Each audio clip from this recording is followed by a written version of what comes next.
Babylon B, with the recent headline, investor relieved he pulled money out of crypto and put it into bank for safekeeping. Joining me now, Coin Stories podcast host Natalie Brunell. Natalie, you know that headline, of course, tongue-in-cheek, but the reality is crypto, especially Bitcoin, has been the port and the storm. I mean, what's the moral of this story right now? Hi, Charles. Good to see you. Well, you have to laugh at that headline because otherwise you could just cry, right? I mean, why is it so hard to figure out where to put our money these days to preserve it?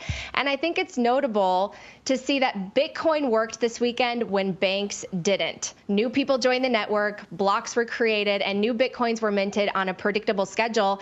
And it just worked. And this is what Bitcoin was designed for, because the current system, the problem with it is not just all the leverage and debt, but the trust. Satoshi warned us that banks are trusted to hold our money, but instead they lend it out in waves of credit bubbles with just a fraction in reserve. And so people just need to remember that when they give their money to the bank is making bets with your savings. It's not sitting there. It's not backed one-to-one. You're essentially trusting the bank to manage counterparty risk. And what you have in return is an IOU on the screen. And the difference with Bitcoin is you have a bearer instrument with no issuer that you can self-custody with no counterparty risk, and you don't have to trust anybody but yourself. I just hope that lawmakers soon realize that Bitcoin is accretive. It's not destructive. It will make the world more stable, not less. It adds to the human experience, and it's a store of value competing with all the other assets for stores of value.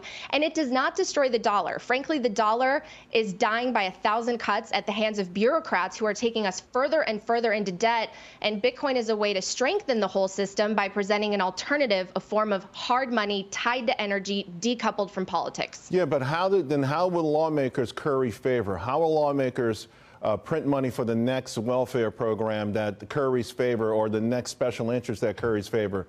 If they lose control of fiat currency, if there's not a fiat central bank digital currency, if fiat currency is not in the driver's seat, don't they lose all of their power? Isn't that what they're really afraid of? I don't think they care about the economic message you just talked about.